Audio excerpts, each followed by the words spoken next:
ನಮಸ್ಕಾರ. ಸ್ವಯಂ ಪಾಕ ಅಭಿಮಾನಿಗಳಿಗೆ ಸ್ವಾಗತ. ಈ ದಿನ ನಾನು ಅಕ್ಕಿ ಮಸಾಲೆ ಪೂರಿ ಹೇಗ್ ಮಾಡೋದು ಅಂತ ಹೇಳಿ ತೋರಿಸ್ಕೊಡ್ತಾ ಇದ್ದೀನಿ. ಬೇಕಾಗುವ ಪದಾರ್ಥಗಳು: ಅಕ್ಕಿ ಹಿಟ್ಟು 3 ಕಪ್, ಹಸಿಮೆಣಸಿನಕಾಯಿ 6, ಜೀರಿಗೆ ಮೆಣಸಿನಕಾಯಿ, ಇದು ಕೂಡ ಒಂದು ಮೆಣಸಿನಕಾಯಿನೇ. ನಾನು ಇದನ್ನೊಂದು 15 ಇಟ್ಕೊಂಡಿದ್ದೀನಿ. ಇದು ಇಲ್ಲ ಅಂದ್ರೆ ನೀವು ಹಸಿಮೆಣಸಿನಕಾಯಿನೇ ಜಾಸ್ತಿ ಹಾಕೋಬಹುದು, ಅಥವಾ ನಿಮ್ ಖಾರದ ಅಪೇಕ್ಷೆ ಮೇಲೆ ನೋಡಿ ಹಾಕೊಳ್ಳಿ. ಜೀರಿಗೆ 1 ಟೀ ಸ್ಪೂನ್, ಶುಂಠಿ 1 ಸಣ್ಣ ಚೂರು, ಕೊತ್ತಂಬರಿ ಸೊಪ್ಪು ಸ್ವಲ್ಪ, ಉಪ್ಪು ರುಚಿಗೆ ತಕ್ಕಷ್ಟು. ನಾನಿಲ್ಲಿ 2 ಟೀ ಸ್ಪೂನ್ ಇಟ್ಕೊಂಡಿದ್ದೀನಿ. ಅರಿಶಿನ 1/4 ಟೀ ಸ್ಪೂನ್, ಮಧ್ಯಮ ಗಾತ್ರದ ಈರುಳ್ಳಿ 2, ತಾಜಾ ತೆಂಗಿನಕಾಯಿ ತುರಿ 1/2 ಕಪ್, 3/4 ಕಪ್ ನೀರ್ ಇಟ್ಕೊಂಡಿದೀನಿ. ನೀರನ್ನ ಹದ ನೋಡಿ ಹಾಕ್ಬೇಕು. ಸ್ವಲ್ಪ ಹಿಟ್ಟು ಗಟ್ಟಿಯಾಗಿದ್ರೇನೆ ಒಳ್ಳೇದು, ಇಲ್ಲಿದ್ರೆ ಎಣ್ಣೆ ಜಾಸ್ತಿ ಕುಡಿಯುತ್ತೆ. ಕರಿಯೋದಕ್ಕೆ ಎಣ್ಣೆ, ಮಿಕ್ಸರ್ ಜಾರ್ಗೆ ಹಸಿಮೆಣಸಿನಕಾಯಿ, ಈರುಳ್ಳಿ ನಾನು ಈ ತರ ನೋಡಿ ಕಟ್ ಮಾಡ್ಕೊಂಡಿದೀನಿ ತೆಳ್ಳಕ್ಕೆ ಉದ್ದುದ್ದಕ್ಕೆ, ರುಬ್ಬೋದಕ್ಕೆ ಅನುಕೂಲ ಆಗುತ್ತೆ ಅಂತೇಳಿ. ಹಾಗೆ ಶುಂಠಿನ ಕೂಡ ಕತ್ತರಿಸ್ಕೊಂಡಿದೀನಿ. ಹಾಗೆ ಕೊತ್ತಂಬರಿ ಸೊಪ್ಪು ಕೂಡ ಹೆಚ್ಕೊಂಡಿದೀನಿ. ಅದನ್ನು ಮಿಕ್ಸರ್ ಜಾರಿಗೆ ಹಾಕಿ ಜೀರಿಗೆ ಮೆಣಸನ್ನ ಹಾಕ್ತಾ ಇದ್ದೀನಿ. ಜೀರಿಗೆ ಹಾಗೆ ತೆಂಗಿನಕಾಯಿ ತುರಿ ಹಾಕಿ ಇದನ್ನ ರುಬ್ಕೊಳ್ಳೋಣ. ನೀರ್ ಹಾಕ್ತೇನೆ, ನಾನು ಒಮ್ಮೆ ರುಬ್ಕೊಂಡಿದೀನಿ. ಈಗ ನೀರ್ ಹಾಕ್ಬಿಟ್ಟು ನುಣ್ಣಕ್ಕೆ ರುಬ್ಕೊಳ್ಳೋಣ. ಅಕ್ಕಿ ಹಿಟ್ಟಿಗೆ ಉಪ್ಪು ಹಾಗೆ ಅರಿಶಿಣ ಹಾಕೊಳ್ಳೋಣ. ಸ್ವಲ್ಪ ಎಣ್ಣೆನ ಕಾಯ್ಲಿಕ್ಕೆ ಇಟ್ಟಿದೆ, ಇದನ್ನ ಹಿಟ್ಟಿಗೆ ಹಾಕೊಂಡು ಕಲ್ಸ್ಕೊಳ್ಳೋಣ. ನಾನೀಗ 1.5 ಟೇಬಲ್ ಸ್ಪೂನ್ ಅಷ್ಟು ಎಣ್ಣೆ ಹಾಕಿದ್ದೆ. ಬಿಸಿ ಇರುತ್ತೆ, ನೀವು ನಿಧಾನವಾಗಿ ಹಿಟ್ಟಿಗೆ ಚೆನ್ನಾಗಿ ಎಣ್ಣೆ ಹಿಡ್ಕೊಳ್ಳೋ ಹಾಗೆ ಇದನ್ನ ನೀರ್ ಹಾಕ್ತೇನೆ ಕಲ್ಸ್ಕೊಳ್ಳಿ. ಈಗ ನಾನು ಹಿಟ್ಟನ್ನ ಚೆನ್ನಾಗಿ ಕಲ್ಸ್ಕೊಂಡಿದ್ದೀನಿ. ಇದಕ್ಕೆ ರುಬ್ಬಿದ ಮಸಾಲೆನ ಹಾಕೊಳ್ತಾ ಇದನ್ನ ಕಲ್ಸ್ಕೊಳ್ಳೋಣ. ಮಿಕ್ಸರ್ ಜಾರಿಗೆ ಸ್ವಲ್ಪ ನೀರ್ ಹಾಕಿ ಅದನ್ನು ಕೂಡ ಹಿಟ್ಟಿಗೆ ಹಾಕ್ತಾ ಇದ್ದೀನಿ. ನಾನು ಇದನ್ನ ದೊಡ್ಡ ಪರಾತದಲ್ಲೇ ಕಲಿಸ್ತಾ ಇದ್ದೀನಿ, ಕಲಿಸ್ಲಿಕ್ಕೆ ಅನುಕೂಲ ಆಗುತ್ತೆ ಅಂತ. ನಾನು ಚೆನ್ನಾಗಿ ಎಲ್ಲ ಒಂದು ಉಂಡೆ ಆಗೋ ತರ ಕಲ್ಸ್ಕೊಂಡಿದ್ದೀನಿ. ನೋಡಿ, ಹಿಟ್ಟು ಈ ಹದದಲ್ಲಿದೆ, ಸ್ವಲ್ಪ ಗಟ್ಟಿಯಾಗಿದೆ, ತೀರಾ ನೀರಾಗಿ ಕಲ್ಸ್ಕೋಬೇಡಿ.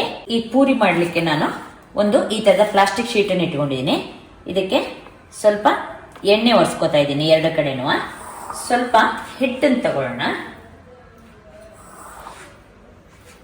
ಚೆನ್ನಾಗಿ ಒಂದ್ಸಲ ಹಿಟ್ಟನ್ನ ಹೀಗೆ ಕೈನಲ್ಲಿ ಉಂಡೆ ಮಾಡಿಕೊಂಡು ಇದನ್ನ ಇಟ್ಬಿಟ್ಟು, ಹಪ್ಪಳ ಒತ್ತುವಂತಹ ಈ ತರದ ಮಿಷನ್ ಇದ್ರೆ ನೀವು ಇದರಲ್ಲಿ ಒತ್ತಿದ್ರೆ ನಿಮ್ಗೆ ಪೂರಿ ಬೇಗ ಆಗತ್ತೆ. ಎಣ್ಣೆನ ಕಾಯ್ಲಿಕ್ಕಿಡಿ. ಎಣ್ಣೆ ಕಾದಿದೆಯಾ ನೋಡ್ಲಿಕ್ಕೆ ಸ್ವಲ್ಪ ಹಿಟ್ಟು ಹಾಕೊಳ್ಳಿ. ತಕ್ಷಣ ಮೇಲ್ ಬರ್ತಾ ಇದೆ ಅಂದ್ರೆ ಎಣ್ಣೆ ಕಾದಿದೆ.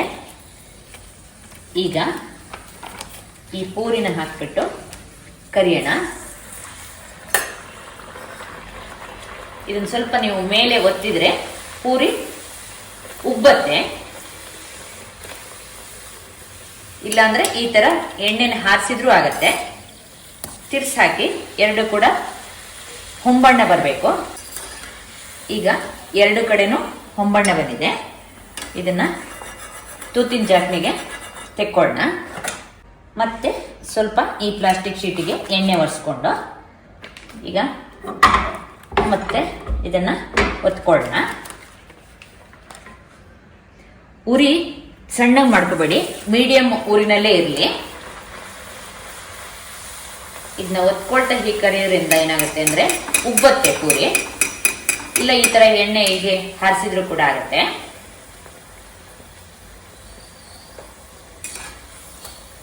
ಎರಡು ಕಡೆನೂ ಹೊಂಬಣ್ಣ ಬಂದಿದೆ.